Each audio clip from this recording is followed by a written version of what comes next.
آداب، یہ آکاشوانی ہے۔ خبروں کے ساتھ میں کلیم احمد۔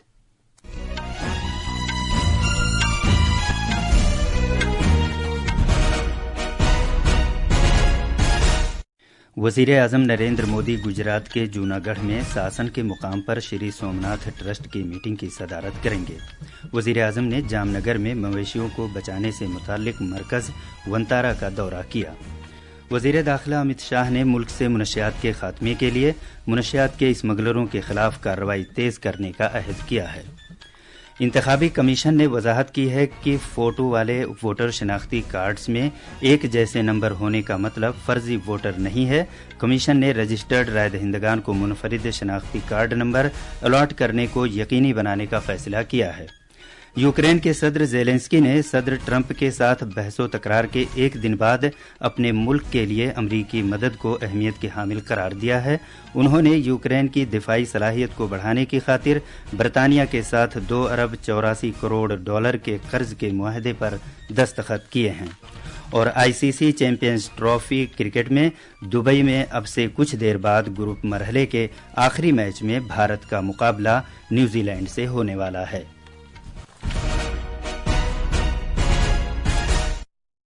اب خبریں تفصیل سے۔ وزیر اعظم نریندر مودی گجرات کے جام نگر ضلع میں مویشیوں کے بچاؤ مرکز ونتارا کے دورے پر ہیں۔ یہ مرکز ضلع میں تقریباً 3000 ایکڑ اراضی پر واقع ہے، جو جانوروں کو بچانے، انہیں محفوظ رکھنے اور ان کی باز آباد کاری کے لیے بنایا گیا ہے۔ جناب مودی گجرات کے 3 دن کے دورے پر کل شام جام نگر پہنچے ہیں۔ وزیر اعظم سومناتھ مندر میں پوجا ارچنا کریں گے۔ اس کے بعد جناب مودی گیر نیشنل پارک کے ہیڈ کوارٹر سے ساسن جائیں گے اور شری سومناتھ ٹرسٹ کے صدر نشین کی حیثیت سے ٹرسٹ کی میٹنگ کی صدارت کریں گے، جو عالمی شہرت یافتہ سومناتھ مندر کا انتظام سنبھالتا ہے۔ وزیر اعظم کل گیر نیشنل پارک میں جنگل سفاری کریں گے۔ جناب مودی ساسن کے مقام پر جنگلی جانوروں سے متعلق قومی بورڈ کی 7ویں میٹنگ کی صدارت بھی کریں گے۔ اس میٹنگ میں جنگلی جانوروں سے متعلق قومی سطح کے معاملات پر تبادلہ خیال کیا جائے گا۔ وزیر داخلہ امت شاہ نے کہا ہے کہ ملک میں 12 مختلف کیسوں میں عدالتوں نے منشیات کے 29 اسمگلروں کو قصوروار ٹھہرایا ہے۔ ایسا تفصیلی اور ٹھوس چھان بین کے بعد ہوا ہے۔ ایک سوشل میڈیا پوسٹ پر جناب امت شاہ نے کہا کہ نریندر مودی سرکار منشیات کے اسمگلروں کو سزا دینے کا کام کر رہی ہے، جو روپے پیسے کی خاطر نوجوانوں کو نشے کی لت کی طرف گھسیٹتے ہیں۔ جناب امت شاہ نے ملک سے منشیات کے خاتمے کے لیے مکمل تحقیقات کے ساتھ منشیات کی لعنت کے خلاف کارروائی جاری رکھنے کا عہد کیا۔ صارفین کے امور، خوراک اور تقسیم عامہ محکمے کے مرکزی وزیر پرہلاد جوشی نے ملک میں سپلائی نظام کو مستحکم بنانے اور خوراک کی یقینی فراہمی میں مرکزی ویئر ہاؤسنگ کارپوریشن کے رول کو اجاگر کیا ہے۔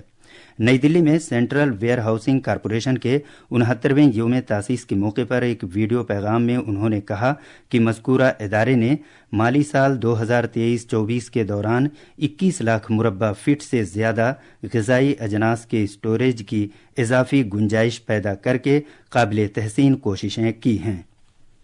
CWC caters to diverse clientele varying from government organization, private companies, retailers, traders, customs. CWC also has a critical role in successful implementation of Pradhan Mantri Garib Kalyana Anna Yojana and Pradhan Mantri Annadata Aay Sanrakshan Abhiyan. انتخابی commission نے یہ وضاحت کی ہے کہ photo والے voter شناختی card کا نمبر کسی دوسرے کارڈ کے نمبر جیسا ہونے کا مطلب یہ نہیں ہے کہ وہ ڈپلیکیٹ یا فرضی ووٹر ہے۔ کمیشن نے بعض میڈیا اطلاعات کے تناظر میں ایک بیان میں یہ بات کہی ہے۔ ان اطلاعات میں اس معاملے کو اجاگر کیا گیا تھا کہ 2 مختلف ریاستوں کے رائے دہندگان کے فوٹو والے ووٹر شناختی کارڈ کے نمبر یکساں ہیں۔ کمیشن نے وضاحت کی ہے کہ ہو سکتا ہے کہ کچھ رائے دہندگان کے شناختی کارڈ کے نمبر یکساں ہوں، لیکن اسمبلی حلقہ اور پولنگ بوتھ جیسی دیگر تفصیلات دوسرے سے مختلف ہیں۔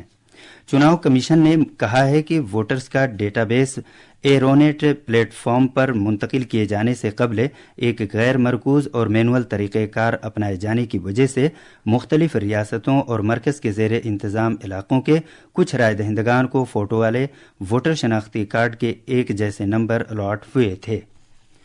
ये खबरें आकाशवाणी से नशर की जा रही हैं।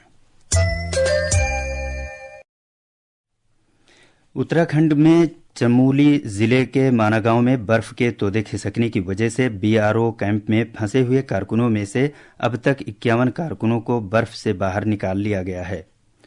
ताहम इनमें से 4 कारकुन इलाज के दौरान जख्मों की ताब न लाकर चल बसे।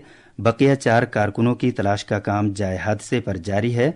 आज सुबह आकाशवाणी न्यूज से बात करते हुए उत्तराखंड के आफात से पैदा हालात से निमटने के महकमे के सेक्रेटरी विनोद कुमार सुमन ने बताया कि बर्फ में फंसे हुए बकिया कारकुनों का पता लगाने के लिए बचाव कार्रवाई जोरों शोर से जारी है।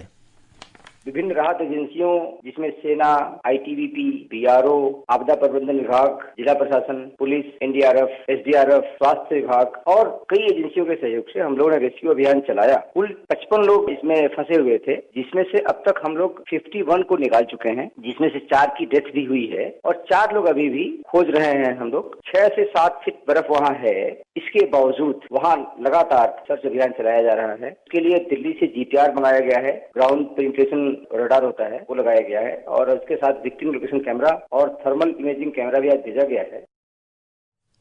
जुमे की सुबह को माना और बद्रीनाथ के दरमियान सरहदी सड़क तंजीम बीआरओ कैंप बर्फ के तोदों की जद में आ गया था और 55 कारकुन बर्फ में फंस कर रह गए थे। दिल्ली हुकूमत ने फैसला किया है कि 15 साल से ज्यादा पुरानी गाड़ियों को 31 मार्च से पेट्रोल पंप पर पेट्रोल नहीं दिया जाएगा।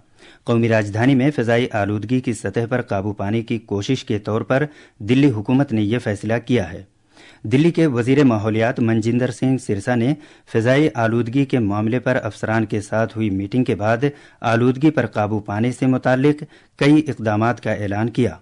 मीडिया से बात करते हुए जनाब सिरसा ने कहा कि हुकूमत पेट्रोल पंपों पर ऐसे आलात नस्ब कर रही है जो 15 साल से ज्यादा पुरानी गाड़ियों का पता लगाएंगे। एक जितने 15 साल पुराने व्हीकल हैं उन व्हीकल्स को 31 मार्च के बाद तेल देना बंद कर दिया जाएगा। हम अपने ऐसे गैजेट्स लगा रहे हैं पेट्रोल पंप के ऊपर जो लगभग 80% पेट्रोल पंप पर लग चुके हैं। 31 मार्च तक 100% पेट्रोल पंप से लग जाएंगे। उसके बाद 15 साल पुराने व्हीकल को हम आइडेंटिफाई करेंगे और उसको कोई फ्यूल नहीं मिलेगा। पूरे मुल्क में रमजान का माह मुबारक आज से शुरू हो गया है। रमजान के आगाज के मौके पर कल रात लोगों ने मसाजिद में कसीर तादाद में तरावीह की नमाज अदा की। रमजानुल मुबारक इस्लामी कैलेंडर का 9वां महीना है। खलीज के मुल्कों में आज रमजान का दूसरा दिन है। इधर वजीर आजम नरेंद्र मोदी ने रमजान का माह मुबारक शुरू होने पर लोगों को मुबारकबाद दी है। एक सोशल मीडिया पोस्ट पर जनाब मोदी ने उम्मीद जाहिर की है कि ये मुकद्दस महीना मुआशरे में अमन और हम आहंगी लाएगा। वजीर आजम ने जोर देकर कहा है कि रमजान का माह मुबारक तशक्कुर और खुद को वक्फ करने की अक्कासी करता है और लोगों को रहमदिली, खिदमत और हमदर्दी की अक़दार की याद दिलाता है। यूक्रेन के सदर ज़ेलेंस्की ने कहा है कि उनके मुल्क के लिए अमरीकी सदर डोनाल्ड ट्रंप की हिमायत अहमियत की हामिल है। व्हाइट हाउस में सदर ट्रंप और नायब सदर जेडी वेंस के साथ बहस व तकरार के एक दिन बाद सदर ज़ेलेंस्की का ये बयान सामने आया है। और आईसीसी चैंपियंस ट्रॉफी में भारत आज दुबई इंटरनेशनल क्रिकेट स्टेडियम में न्यूजीलैंड के खिलाफ खेलेगा। ये मैच अब से कुछ देर बाद 2:30 बजे शुरू होगा। भारत और न्यूजीलैंड ग्रुप ए से पहले ही सेमीफाइनल के लिए क्वालिफाई कर चुके हैं। आज के मैच से पहले भारत के केएल राहुल ने आइंदा के चैलेंज के बारे में अपने ख्यालात का इजहार किया। खास खबरें एक बार फिर। वजीर आजम नरेंद्र मोदी गुजरात के जूनागढ़ में शासन के मुकाम पर श्री सोमनाथ ट्रस्ट की मीटिंग की सदारत करेंगे। वजीर दाखिला अमित शाह ने मुल्क से मुनशियात के खात्मे के लिए मुनशियात के स्मगलरों के खिलाफ कार्रवाई तेज करने का अहद किया है। इंतखाबी कमीशन ने वजाहत की है कि फोटो वाले वोटर शनाख्ती कार्ड्स में एक जैसे नंबर होने का मतलब फर्जी वोटर नहीं है। यूक्रेन के सदर ज़ेलेंस्की ने सदर ट्रंप के साथ बहस व तकरार के एक दिन बाद अपने मुल्क के लिए अमरीकी मदद को अहमियत की हामिल करार दिया है। उन्होंने यूक्रेन की दिफाई सलाहियत को बढ़ाने की खातिर ब्रितानिया के साथ $2 अरब 84 करोड़ के कर्ज के मुआहदे पर दस्तखत किए हैं। और आईसीसी चैंपियंस ट्रॉफी क्रिकेट में दुबई में अब से कुछ देर बाद ग्रुप मरहले के आखिरी मैच में भारत का मुकाबला न्यूजीलैंड से होने वाला है। इसके साथ ही खबरों का ये बुलेटिन खत्म हुआ।